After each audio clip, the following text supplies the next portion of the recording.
오늘은 창업가이자 소설가인 지역 최고 부자가 통째로 매입해 20년간 아름답게 가꿔온 신비로운 섬을 구경해 볼 계획입니다. 이곳은 섬의 자연경관을 최상의 상태로 유지하고 훼손을 최소화하기 위해 1년 중 단 156일만 개방하는데요.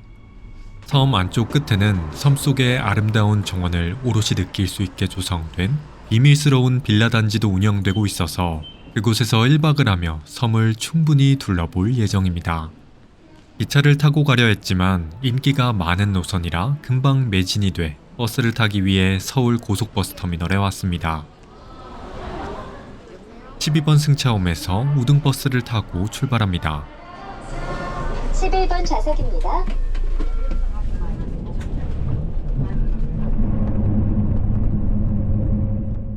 버스를 타고 약 2시간을 달려 보령 종합터미널에 도착했습니다.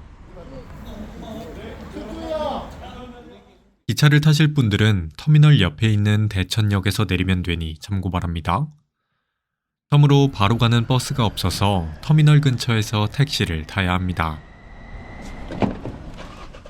요금은 17,000원 정도가 나오니 참고 바랍니다. 터미널에서 택시를 타고 약 15분을 달려 섬 안쪽에 들어왔습니다. 점심쯤 방문했음에도 불구하고 섬 안에는 방문객이 엄청 많았는데요.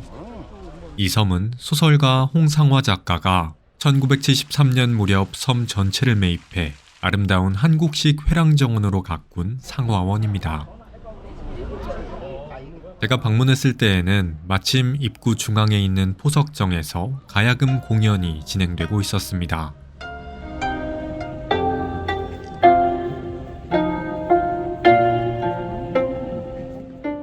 이 공연은 매주 토요일과 일요일 오전 10시 30분, 그리고 오후 2시와 3시에 진행됩니다.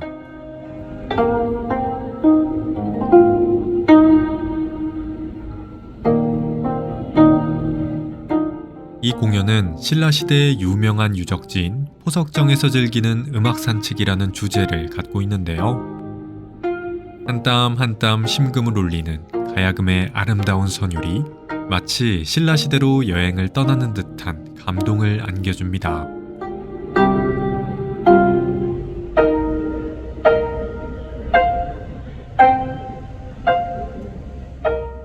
최근에 진행되기 시작한 공연이니 상화원에 방문한다면 시간에 맞춰 구경하면 좋겠죠? 그럼 구경을 마치고 본격적으로 상화원 내부를 둘러볼까요?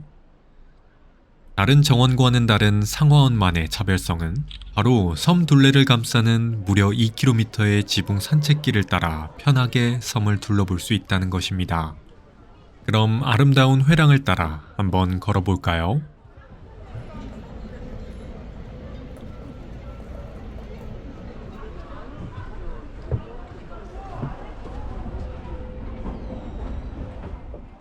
비가 오나 눈이 오나 햇빛이 강하게 쬐나 관계없이 잘 가꿔진 소나무 산책로를 이렇게 편하게 산책할 수 있다니 참 대박이죠?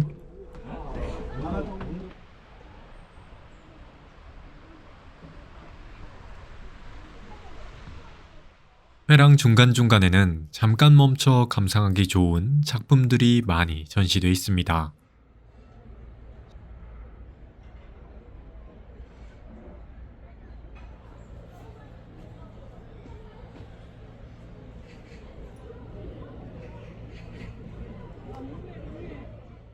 10분 정도 회랑을 따라 들어가면 많은 사람들이 앉아 휴식을 취하고 있는 넓은 공간이 나옵니다. 이곳 뒤쪽을 보면 방문자 센터가 있는데요. 이곳으로 가면 따뜻한 커피와 맛있는 떡을 제공해 주십니다. 이 간식을 들고 바다를 향해 놓여있는 벤치에 앉아 잠시 휴식을 취하면 마치 무릉도원에 와 있는 듯한 착각이 드는데요. 성인 기준 입장료가 7,000원, 65세 이상은 5,000원인데 커피와 떡값을 생각하면 돈을 남기기 위한 장사는 아닌 듯하다는 생각이 듭니다. 그럼 휴식을 마치고 계속 회랑을 따라 걸어보겠습니다.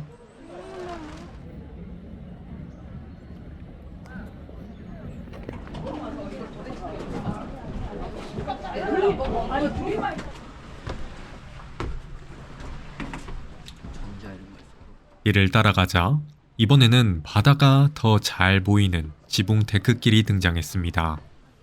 이 길을 걷다 보면 어떻게 이 섬을 통째로 매입해 이런 아름다운 정원을 20년 동안 가꿀 수 있었는지 설립자분의 정원에 대한 사랑이 느껴지지 않을 수 없습니다.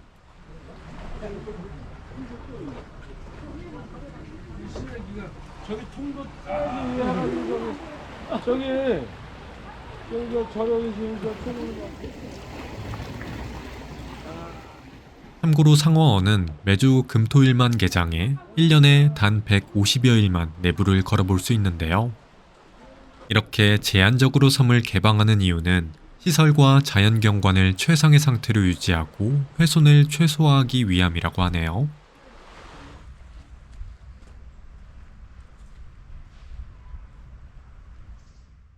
회랑을 걸으며 마주하는 잘 정돈된 정원을 보면 그 이유가 한 번에 납득이 됩니다. 그럼 아름다운 회랑길을 감상하며 계속 걸어볼까요?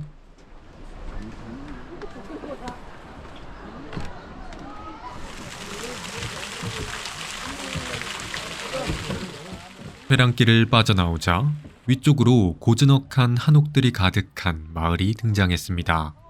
이곳은 전국 각지에서 오래되고 소실 위험에 있던 전통 한옥 고택들을 옮겨와 복원하고 보존해 만든 상어원 한옥마을입니다.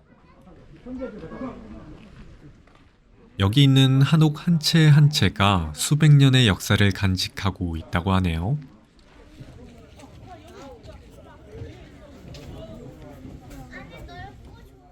한옥의 배치는 섬의 계단식 지형을 그대로 살려 조성돼 있습니다. 따라서 모든 한옥에서 서해 바다의 시원한 풍경을 조망할 수 있습니다.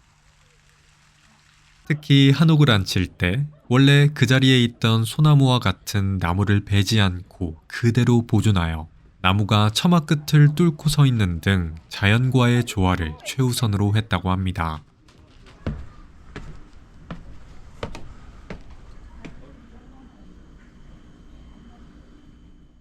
상어원 한옥마을은 단순히 전통 건축물을 보여주는 것을 넘어 시간의 가치와 자연과의 조화라는 상어원의 핵심 정신을 가장 잘 보여주는 공간이라고 할 수 있습니다.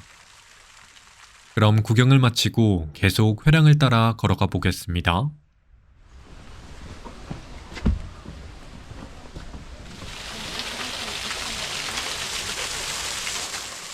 한옥마을을 지나 10분 정도만 더 걸어가면 처음 회랑을 걷기 시작했던 입구가 나옵니다. 원래는 이렇게 상어원을 한 바퀴 둘러보고 섬 밖으로 나가는 게 일반적이지만 오늘은 상어원 안에 있는 비밀스러운 빌라에서 1박을 해볼 계획입니다. 숙박을 예약하면 섬 입구에서 직원분이 카트로 픽업을 해주십니다. 카트에서 내리니 안쪽으로는 2층으로 된 커다란 빌라 단지가 자리 잡고 있었습니다. 이곳은 상어원 회랑 끝쪽 중심부에 자리 잡은 비밀스러운 숙박단지인 한국 빌라입니다. 그럼 바로 내부 시설을 살펴볼까요? 1층에는 싱글 침대 2개와 각종 비품들이 있습니다. 화장실도 있고요. 밖으로는 상어원의 풍경이 잘 보입니다. 그럼 2층도 한번 구경해 볼까요? 문을 열고 들어가니 넓게 펼쳐진 통창으로 나타난 회랑의 모습이 눈에 들어왔습니다. 이렇게 한국 빌라는 복층에서 구경하는 풍경이 참 멋있습니다. 따뜻하고 아늑한 실내의 모습은 덤이겠죠?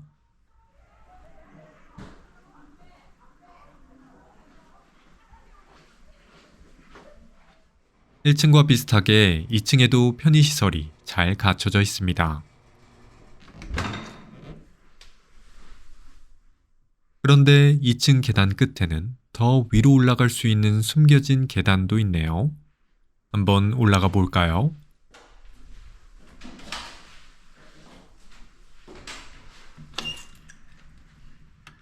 밖으로 나가니 다른 옥상 정원으로 이어진 산책로가 나왔습니다. 회랑을 걸음해봤던 상어원의 모습도 물론 멋있었지만 이곳에서 바라보는 풍경도 참 아름답네요.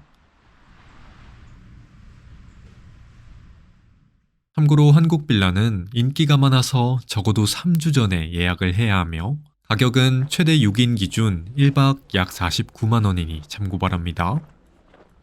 저는 저녁으로 한옥마을 옆쪽에 있는 바베큐장에서 고기를 구워 먹을 계획입니다. 상어원으로 입도하기 전 터미널 근처에 있는 이마트에서 바베큐 재료를 샀습니다.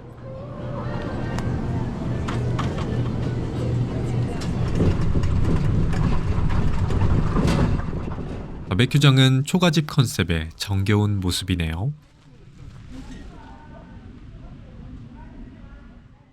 뒤쪽에 전용 주방도 있어서 조리도구를 마음껏 사용할 수 있습니다. 그릴도 좋아서 맛있게 고기를 구워 먹을 수 있었습니다.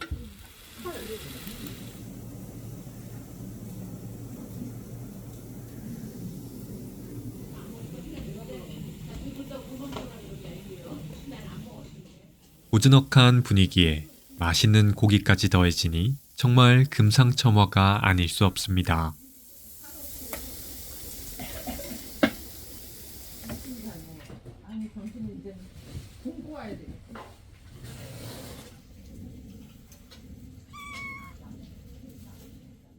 바베큐 비용은 25,000원이 추가되지만 시설과 분위기가 너무 좋아서 드시는 걸 추천드립니다. 그렇게 맛있는 바베큐를 먹은 뒤 숙소로 돌아가 잠에 들었습니다.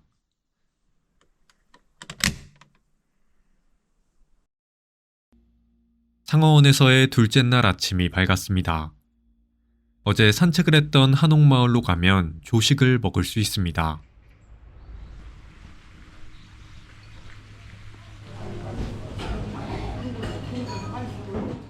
다른 호텔의 조식 뷔페보다 음식의 수는 적었지만 반찬이 너무 맛있어서 양껏 먹고 왔습니다.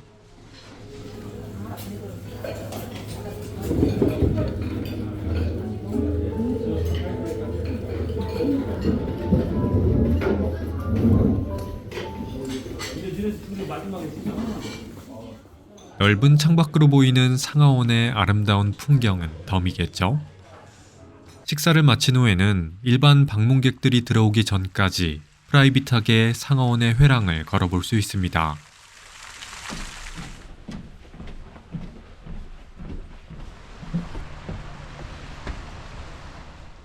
어제 봤던 풍경과는 또 다른 고요하고 아늑한 느낌이 참 인상적이었습니다.